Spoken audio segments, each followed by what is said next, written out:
In this question, the energy of an electron in the ground state of hydrogen atom is minus 13.6 electron volt. The kinetic and potential energy of the electron in the fast excited state. Fast excited state में that means when n equal to 2, ground state. So here ground state जिनको नहीं मालूम है, ground state का मतलब है n equal to 1. ठीक है, फास्ट जब लिखा जाता है first excited state means n equal to 2. That means this is first orbit and this is second orbit wise this is first orbit and it will be called as second orbit. ठीक है, but first orbit corresponds to ground state and second orbit correspond to first excited state. Okay, तो यहाँ पे ground state का जो energy बोला गया, electron जब ग्राउंड स्टेट में होगा तो उसका एनर्जी है 13-13.6 इलेक्ट्रॉन वोल्ट. ठीक है, and this is the total energy. Okay, and kinetic energy and potential energy of the electron in the first excited state. पहला एक्साइटेड स्टेट में kinetic energy and potential energy का वैल्यू कितना होगा? तो काइनेटिक एनर्जी ऑब्वियसली पॉजिटिव होगा and potential energy क्या होगा? नेगेटिव होगा. ठीक है, ये तो पहले बात. Directly without calculation from options also you can check. कैसे कि यहाँ पे ऑब्वियसली ग्राउंड स्टेट में अगर -13.6 इलेक्ट्रॉन वोल्ट आ रहा है तो हमें एक रिलेशन यहाँ पे मालूम है, kinetic energy will be same as the magnitude of total energy and potential energy will be equal to twice of kinetic energy.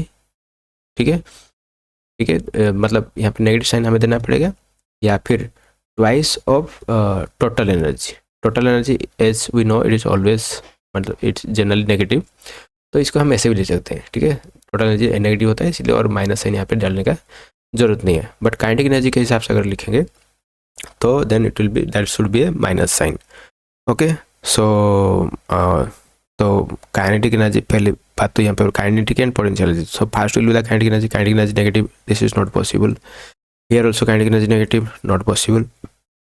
ये दोनों ऑप्शन अभी आ रहा है. ठीक है, तो इन दोनों ऑप्शन में अगर हम चेक करें तो दोनों में kinetic energy positive and potential energy negative. But kinetic energy and potential energy का जो रिलेशन अगर हम देखेंगे तो potential energy will be twice of kinetic energy and negative sign should be there. तो काइनेटिक एनर्जी अगर 6.8 इलेक्ट्रॉन वोल्ट होगा तो potential energy can not be lower than that, उससे कम नहीं होगा. तो definitely potential energy will be greater than, means magnitude wise should be greater then the kinetic energy. तो ऑप्शन सी यहाँ पे सही होना चाहिए. ठीक है, अगर यहाँ पे कोई मतलब कोई और ऑप्शन होता है तो जहाँ पे kinetic energy positive and potential energy negative and double यहाँ पे लिखा दो तो हमें कैलकुलेशन करना पड़ता है, लेकिन यहाँ पे कैलकुलेशन करने का भी जरूरत नहीं है.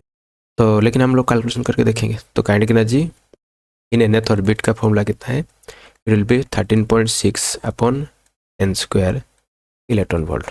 जेड का वैल्यू 1 है तो actually 13.6 Z square upon n square. तो but I am directly writing this one. Okay, तो kinetic energy in the first excited state. First excited state मतलब n इक्वल टू कितना होगा? 2. तो k2 का वैल्यू कितना होगा? 13.6 अपॉन 4. तो it will be 3.4 electron volt. Okay, and similarly the value of potential energy कितना होगा? सो पोटेंशियल एनर्जी का फॉर्मूला nth ऑर्बिट के लिए कितना होगा? -27.2 upon n square electron volt. So that implies potential energy for n equal to 2 का वैल्यू कितना होगा? So -27.2 upon 4. ठीक है, so it will be something around -6.8 electron volt. ठीक है, तो जो हमारा excited state, first excited state में पोटेंशियल एनर्जी आ रहा है इतना और काइनेटिक एनर्जी आ रहा है इतना. So that means option C will be the correct one.